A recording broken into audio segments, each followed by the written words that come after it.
Hey Coach, it's Joe Salas here. First video back after the season. So we're going to start out with our 2019 season review. Just kind of put the numbers up there and talk through them. Hopefully it'll be beneficial to you. I know it's beneficial to us. We did get the huddle assist this year, and I was very consistent about doing our stats every Saturday. But believe it or not, our numbers look pretty much the same as they did last year, even when I didn't have that stuff. So we were 60-40 run pass. Don't tell how many. We had a super athletic quarterback, and our run game just seemed to click. And we had a young defense, and when the run game was working, we just kind of ran it, trying to protect them and trying to keep the ball. So first by position. Quarterback threw for 2,034 yards, had a 69% completion rate. He had 16 touchdowns, 7 interceptions. He also rushed for 1,550 yards and had 27 touchdowns rushing. Our F had 1,525 yards rushing, 13 touchdowns. He also caught the ball 23 times for 198 yards. He actually got hurt and missed one game, so that he was one game less than everyone else. Our X, you see the little star here, the X, because of injury, this is a combination. This is actually 2 kids, and the Y was actually 2 kids because we had 2 injuries there. So we had a senior who started the year and finished the year, and then in the middle of the season, we had a freshman that was super talented that stepped in. So our X position caught the ball 62 times for 598 yards. Our H, 10 times for 107. Our Y, again, that was 2 kids, a senior and then a sophomore to finish the year. 15 catches, 104 yards. And our Z, who also missed one game for injury, 84 catches for 1,128.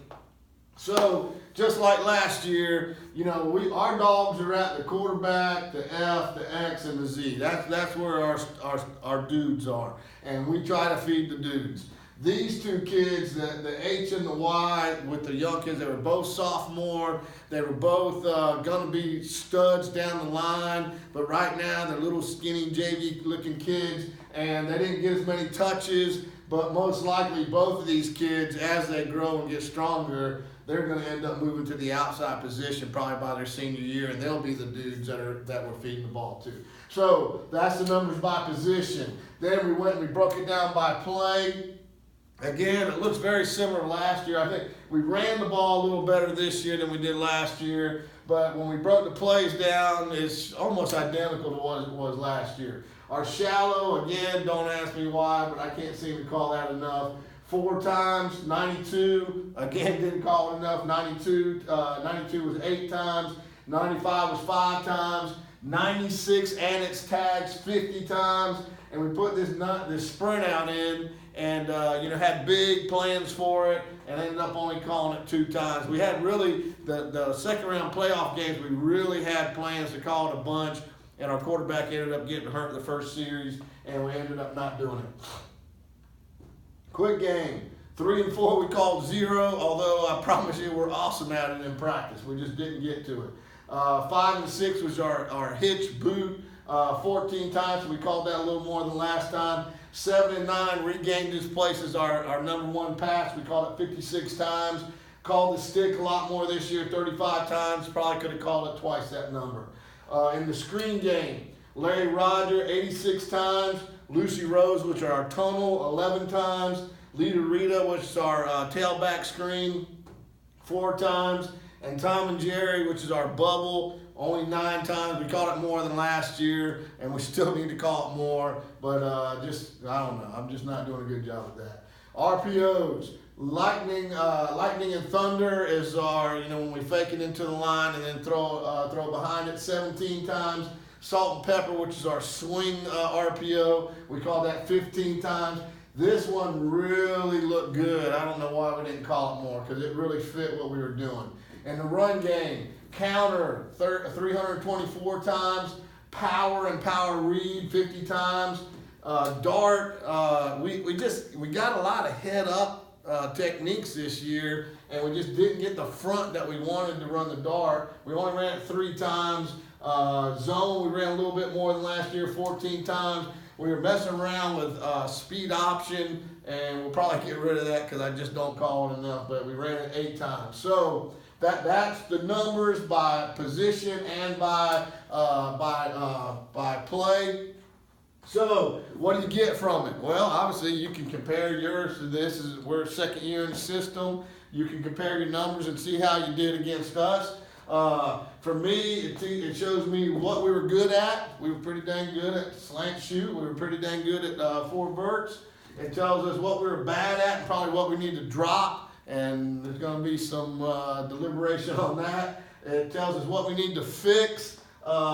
This RPO, still disappointed with that Lightning Thunder RPO, but I got an idea that's going to make a difference. And I'll when I talk about the clinic, I'll talk about that. And then again, just tells me what we should have called more. Like this doggone this bubble screen. Don't ask me why I don't call it more. It's perfect all the time, and I'm just not calling enough. So that's something that it's banging me in the head, telling me we need to call it more. So that's where we're at. Man, I'm this close to being able to do voiceovers. I got so many good cut-ups that I want to share with you guys and teach off of the video.